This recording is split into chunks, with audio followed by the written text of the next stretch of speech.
हाँ जी बच्चा पाटे, शुरू करें।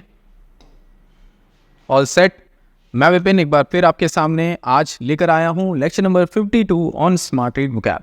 हमेशा की तरह आज के इस लेक्चर में मैं डिस्कस करने वाला हूँ स्मार्ट रीड ड्रिल नंबर 52 में जो पैसेज हमने आपके लिए पिक किया है उसके difficult complex important words, phrases, idioms या फिर फ्रेजल वर्ब्स को। तो चलिए without taking any more time शुरू करते हैं with the very first word of the day which is amplifying.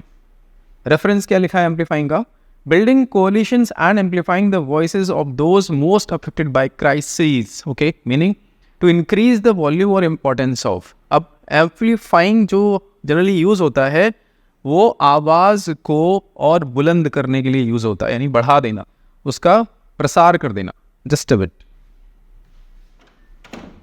हाँ जी, सो मैं बता रहा था एम्पलीफाइंग का जो यूज़ होता है वो होता है आवाज़ को आगे की तरफ बढ़ा देना। जब आप नॉर्मली बोलते हैं तो आपकी आवाज़ कुछ सर्टेन डिस्टेंस तक पहुंचती है। अब अगर आप एम्पलीफायर लगा देते हैं, जो कि एक इक्विपमेंट होता है, एक डिवाइस होती है, उस एम्पलीफायर की सहायता से, उसकी हेल्प से, उसकी असिस्टेंस से आपकी आवाज़ और दूर तक पहुंचती है लाउड स्पीकर्स के माध्यम से। या तो हम आवाज़ की बात करें या किसी चीज़ की इम्पोर्टेंस को आप इंक्रीज़ कर दें, उसको बढ़ा दें, उसमें वृद्धि कर दें, तो आप बोलेंगे कि आपने उसको एम्पलीफाई कर दिया। Amplify as a verb use होती है। यहाँ पे एम्पलीफाइंग यूज़ हो रहा है, यानी एडजेक्टिव के तौर पे यूज़ हो रहा है। देखते हैं और इसको डिस्कस करते हैं, समझते हैं इसको और डिटेल में। अब देखिए, ये कोई गिटार प्लेयर है, इन्होंने यहाँ पे ये एम्पलीफायर यूज़ किया हुआ है, यानी कि गिटार जब ये प्ले करेंगे तो एक सर्टेन डिस्टेंस तक ही इनकी गिटार का जो वॉल्यूम है, जो साउंड है, वो पहुँच पाएगी। बट एम्पलीफायर अगर आप यूज़ करते हैं तो ये आपकी आवाज़ को और दूर तक लेकर जाता है डिवाइस के तौर पे। ठीक है, अब 4 एग्जांपल्स हैं, चारों को डिस्कस करते हैं। लेट्स सी कौन सा सही है कौन सा गलत। The new sound system is excellent at amplifying even the faintest whispers during the movie. यानी बोला जा रहा है कि जो नया साउंड सिस्टम है थिएटर में, आई बिलीव थिएटर की बात हो रही है, वो एक्सेलेंट है साउंड को एम्पलीफाई करने के लिए। कैसी साउंड? मूवी में अगर कोई खुशफुसाहट भी हो रही है, छोटी से छोटी, उसको भी छोटी से छोटी फेंटेस्ट, यानी जो सुनाई नहीं देगी नॉर्मली, पर उस विस्पर को भी वो आप तक पहुंचा दे, ऐसा म्यूजिक सिस्टम, ऐसा साउंड सिस्टम बेसिकली वहाँ पर इंटीग्रेटेड है और प्लेस्ड है। सो यहाँ पे ये सेंटेंस बिल्कुल सही यूज़ कर रहा है एम्पलीफाइंग को। बाय एम्पलीफाइंग हर voice the microphone ensured that everyone in the auditorium could hear her clearly। यानी उनकी वॉइस को एम्पलीफाई करके माइक्रोफोन ने इंश्योर किया कि हर कोई उनकी वॉइस को, उनकी आवाज़ को ऑडिटोरियम में सुन पाए। बिल्कुल सही है sentence. The team's efforts in amplifying their marketing strategy was resulted in a significant increase in sales. Team's efforts in amplifying their marketing strategy was resulted. अब ये ग्रामेटिकली गलत है, यहाँ पे वॉज नहीं यूज़ होना चाहिए क्योंकि ये एक्टिव वॉइस में यूज़ होगा, और रिजल्टेड यहाँ पे मेन वर्ब के तौर पे यूज़ हो रहा है पास्ट फॉर्म में। यहाँ पे वॉज का यूज़ यहाँ पे गलत किया गया है, तो ये सेंटेंस ग्रामेटिकली इनकरेक्ट है। Social media has a powerful way of amplifying both positive and negative messages across the globe. बिल्कुल सही बात है। सोशल मीडिया की अगर हम बात करें तो बहुत पावरफुल टूल है, कोई नेगेटिव या पॉजिटिव मैसेज को तेज़ी से आगे बढ़ाने में एम्पलीफाई कर देता है, छोटी सी बात को बहुत तेज़ी से लोगों तक पहुँचा देता है। सो आई होप आपको एम्पलीफाइंग का मीनिंग समझ में आया हो। डिस्कस करते हैं सिनोनिम्स। मैग्नीफाइंग, जिस तरीके से एम्पलीफायर होता है ऐसी मैग्नीफाइंग ग्लासेस होते हैं जिससे आप छोटी से छोटी चीज़ को बड़े रूप में, बड़ी शेप में देख पाते हैं। आपने उस पर लेंस लगाया, मैग्नीफाइंग लेंस का यूज़ किया, तो आपकी छोटी सी भी कोई एक इमेज होगी, कोई पार्टिकल होगा, वो बहुत बड़े शेप में आपको दिखने लग जाता है। मैग्नीफाइंग, बड़ा कर देना। बूस्टिंग, ये भी सिनोनिम है, बढ़ा देने वाला, बढ़ा चढ़ा कर आगे कोई बात हो, कोई एफर्ट हो, उसको बूस्ट कर दे, यानी बढ़ा दे उसको, उसकी इंटेंसिटी बढ़ा दे।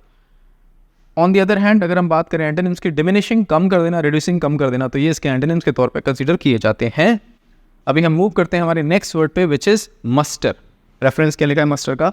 We can muster the courage and political will needed to overcome seemingly insurmountable global challenges. अब इसमें एक और वर्ड आया है इनसरमाउंटेबल, अभी आएगा आगे। मीनिंग चेक करते हैं मस्टर का। टुगेदर और ब्रिंग टुगेदर, यानी साथ में लेकर आना, इकट्ठा करना। स्पेसिफिकली लोगों को, रिसोर्सेज को या फिर करेज को, साहस को। इन 3 सिनेरियो में जब साथ में लेके या इकट्ठा करने की बात होती है तो हम मस्टर का यूज़ करते हैं वर्ब के तौर पे। नाउन के तौर पे भी यूज़ होता है, वर्ब के तौर पे भी होता है। अब यहाँ पे जो इमेज देख रहे हैं आप देखिए, सोल्जर्स को इकट्ठा किया जा रहा है, मस्टर है ना, लोगों को इकट्ठा किया जा रहा है, सोल्जर्स को इकट्ठा किया जा रहा है, किसी एक पर्पस से इकट्ठा किया जा रहा होगा। तो यहाँ पे ये मस्टर का कॉन्टेक्स्ट आपको दिखाया जा रहा है। 4 सेंटेंसेस देखते हैं कौन सा सही कौन सा गलत। She try to muster the courage to speak up in the meeting but found it difficult. उसने बहुत कोशिश की साहस जुटाने की कि वो बोल पाए, अपनी आवाज़ उठा पाए मीटिंग में, पर उसको बहुत डिफिकल्ट लगा। ये बिल्कुल सही यूज़ हो रहा है मस्टर का। The commander ordered the troops to muster at dawn for the upcoming drill. Commander ने ऑर्डर किया कि भाई जितनी भी टुकड़ियाँ हैं हमारी, वो भोर, डॉन क्या होता है, 4 बजे के आसपास का पीरियड, जब सूर्योदय हो रहा होता है, सनराइज का टाइम का पीरियड, उससे पहले का थोड़ा सा period dawn to dusk, dusk शाम की बात होती है। सो कमांडर ने ऑर्डर किया कि भाई जो टुकड़ियाँ हमारी वो इकट्ठी हो जाएं ड्रिल के लिए, मॉर्निंग जो ड्रिल होगी उसके लिए। बिल्कुल सही है ये भी। They were able to muster all their resources together to complete the project ahead of schedule. उन्होंने अपने सारे रिसोर्सेज को इकट्ठा वो कर पाए और प्रोजेक्ट को समय से पहले, शेड्यूल से पहले कंप्लीट कर पाए। बिल्कुल सही है ये भी। He decided to muster his ideas on the table before presenting them to the client. अब यहाँ पे आइडियाज़ को गैदर किया जाता है, मस्टर नहीं किया जाता। अभी हमने ऑलरेडी डिस्कस किया था कि लोगों के कॉन्टेक्स्ट में, रिसोर्सेज के कॉन्टेक्स्ट में और साहस, करेज के कॉन्टेक्स्ट में हम मस्टर का यूज़ करेंगे। यहाँ पे आइडियाज़ की बात हो रही है, तो आइडियाज़ के लिए गैदर हम ज़्यादा बेटर वर्ड हमारे पास अवेलेबल है। मस्टर यहाँ पे इन कॉन्टेक्चुअल है, यानी कॉन्टेक्चुअली इनकरेक्ट है ये सेंटेंस। सो आई होप आपको मस्टर का मीनिंग समझ में आ गया हो। हाँ जी, सिनोनिम्स असेंबल इकट्ठा करना, रैली अगेन इकट्ठा करना, दोनों सिनोनिम्स के तौर पर कंसिडर किए जाएंगे। डिस्पर्स तितर बितर कर देना, दूर दूर कर देना।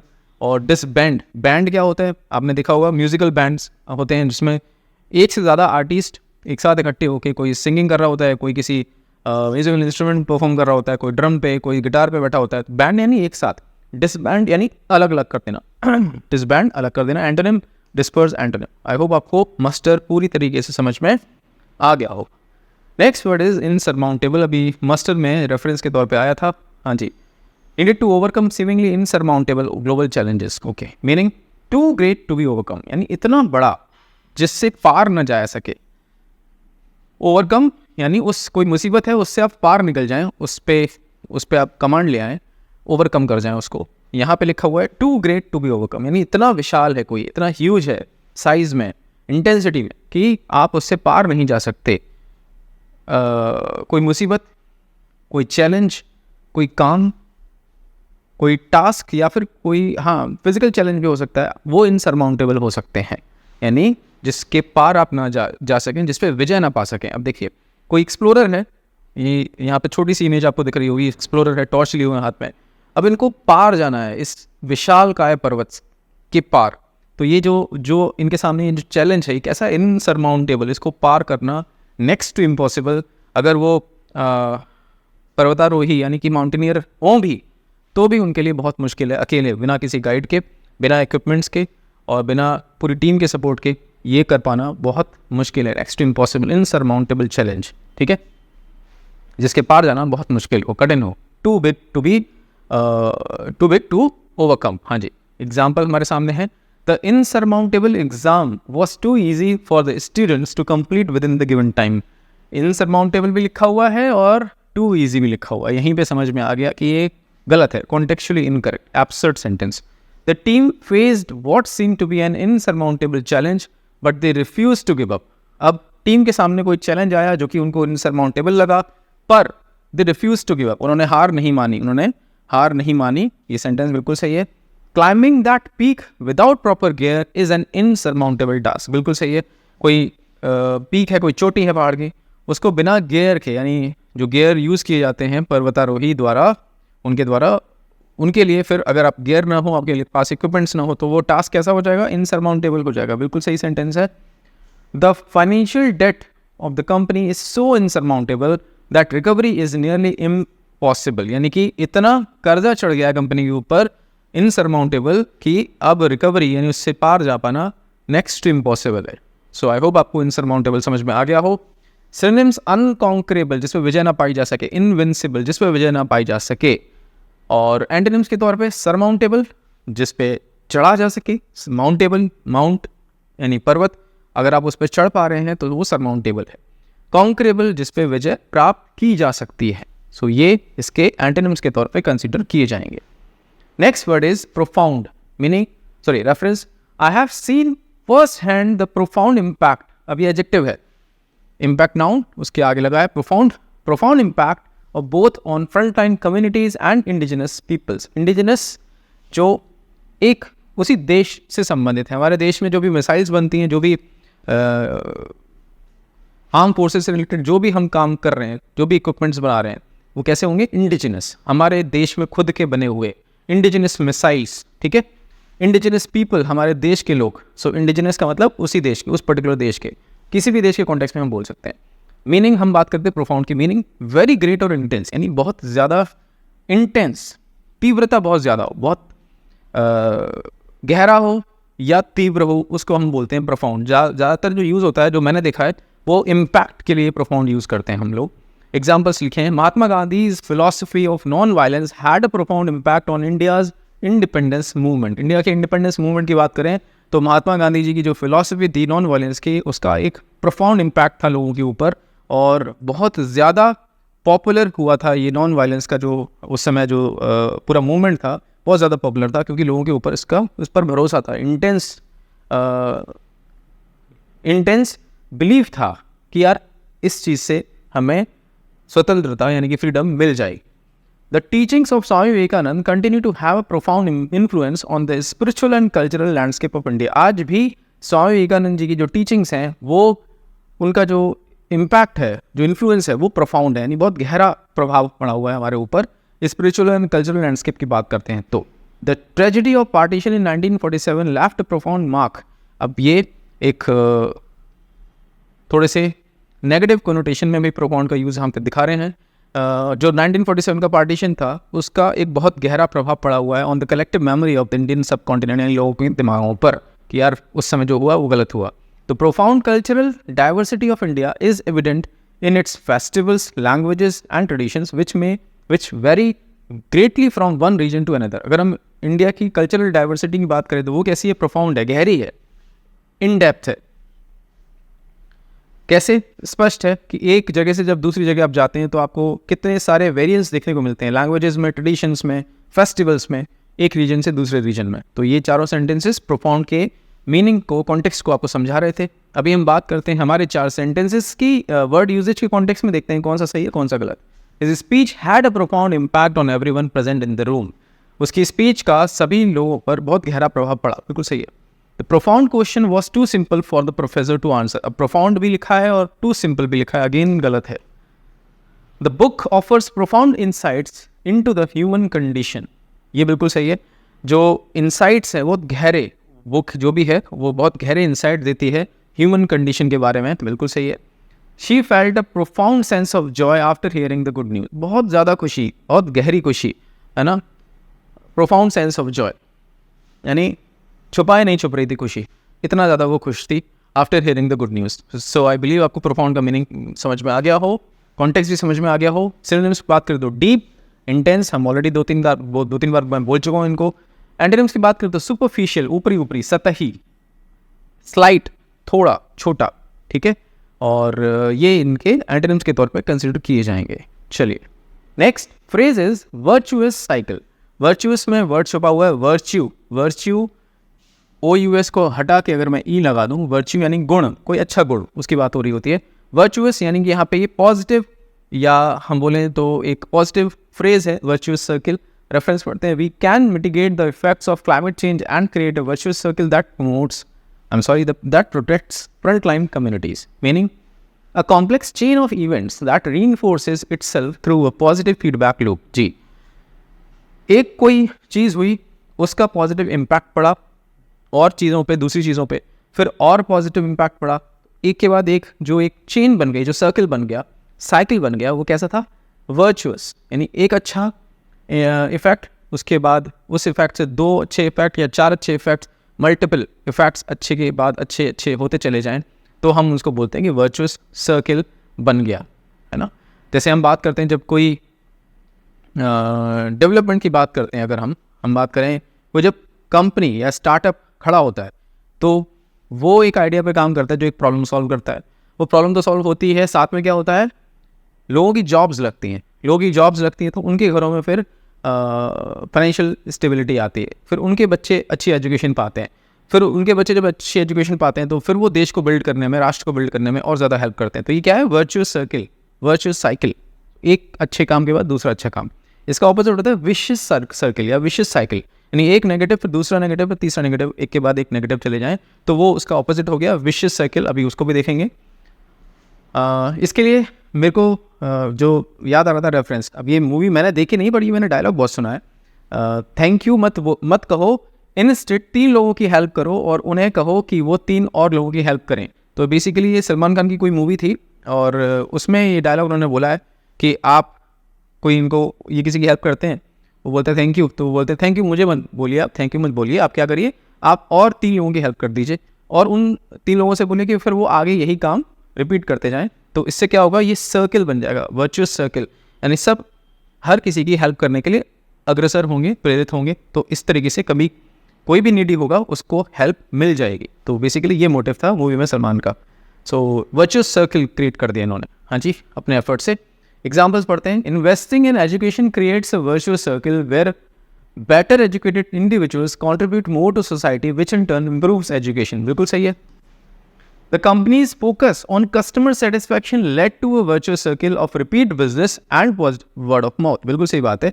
कंपनी का जब फोकस कस्टमर सेटिस्फेक्शन पे होता है तो वो जो कस्टमर सेटिस्फाइड होते हैं वो वर्ड ऑफ माउथ यानी अपनी बातों से और कस्टमर्स और लोगों को उसी कंपनी का कस्टमर्स बनने के लिए प्रेरित करते हैं।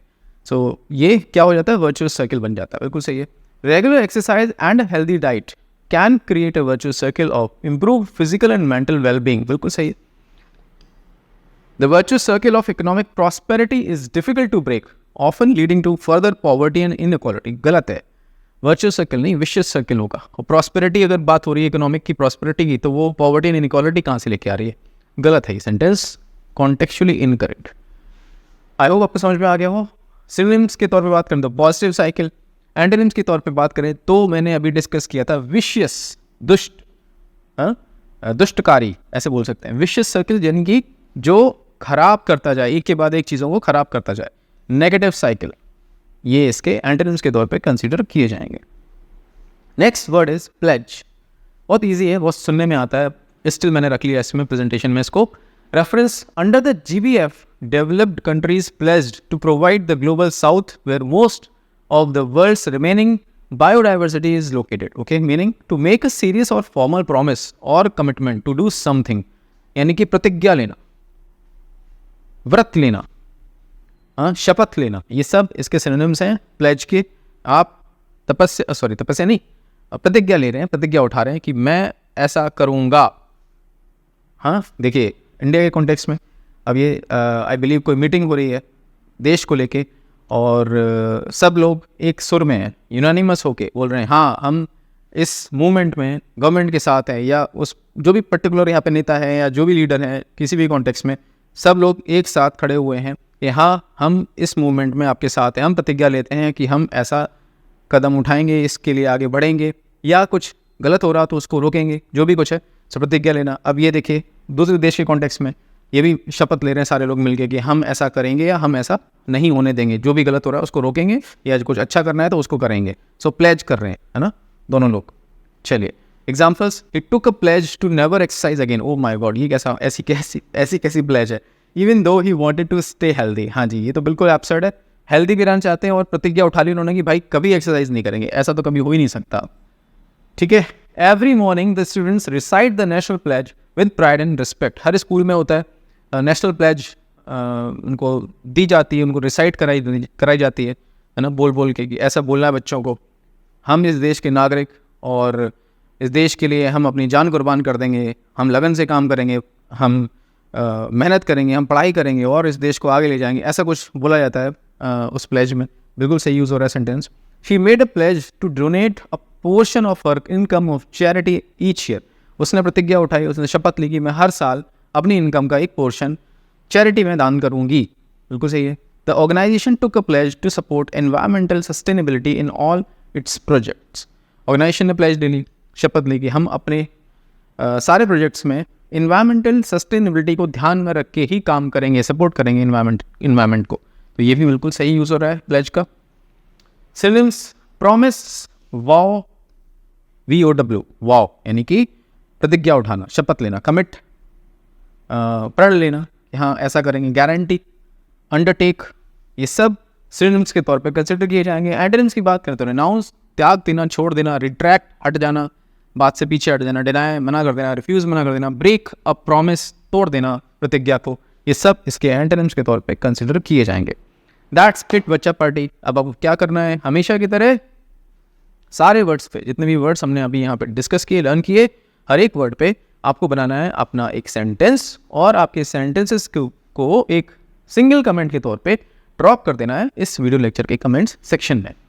हमेशा बोलता हूँ, रोज़ बोलता हूँ, जब आप ऐसा करते हैं तो सबसे ज़्यादा आप सीखते हैं। ठीक है, अगर आरआरबी एग्ज़ाम्स के कारण एक ब्रेक लग गया हो तो वापस इस प्रैक्टिस को रिज्यूम कर दें जल्दी से जल्दी, क्योंकि छोड़ना नहीं है, कंटिन्यूएशन में रखना है, कहीं पे ब्रेक नहीं लगना है, कुछ भी छोड़ना नहीं है। अगर कोई लेक्चर भी मिस हो गया हो तो उस लेक्चर को पहले कंप्लीट करें, तब इस लेक्चर पे आइएगा, है ना। बीच में से रैंडम कुछ भी नहीं करना है। दूसरा काम, जितने भी बच्चों ने स्मार्ट रीड कोर्स परचेज कर लिया है पर अभी तक हमारे टेलीग्राम ग्रुप से, प्राइवेट टेलीग्राम ग्रुप से नहीं जुड़े हैं, अपना पेमेंट का स्क्रीनशॉट मुझे इस टेलीग्राम यूज़र नेम पे, ये मेरा ही टेलीग्राम यूज़र नेम है, मुझे अपना पेमेंट का स्क्रीनशॉट शेयर करें and I will share the Telegram private group invite link with you. Group join करें बिकॉज एक्चुअल डिस्कशन मेंटरशिप उसी ग्रुप में हो रही है। उसके बाद आपको क्या करना है, तीसरा काम, पूरा लेक्चर आपने देखा, लेक्चर नंबर 52 देखने के बाद आपको जाना है अपने स्मार्ट रीड कोर्स के डैशबोर्ड पे और अटेम्प्ट करनी है smart read drill number 52 with utmost focus of yours. Attempt करने के बाद आपको पिक करनी है आपकी आरसी स्पीड रिजल्ट स्क्रीन से और आपका आरसी लेवल, दोनों के स्क्रीनशॉट्स को लेके ड्रॉप कर देना है हमारे प्राइवेट टेलीग्राम ग्रुप में, so that as usual I can check, I can assess, I can जज your performance and then I will be able to help you accordingly. मैं विपिन आपसे मिलता हूँ एक नए लेक्चर में कुछ नए वर्ड्स के साथ। Take care.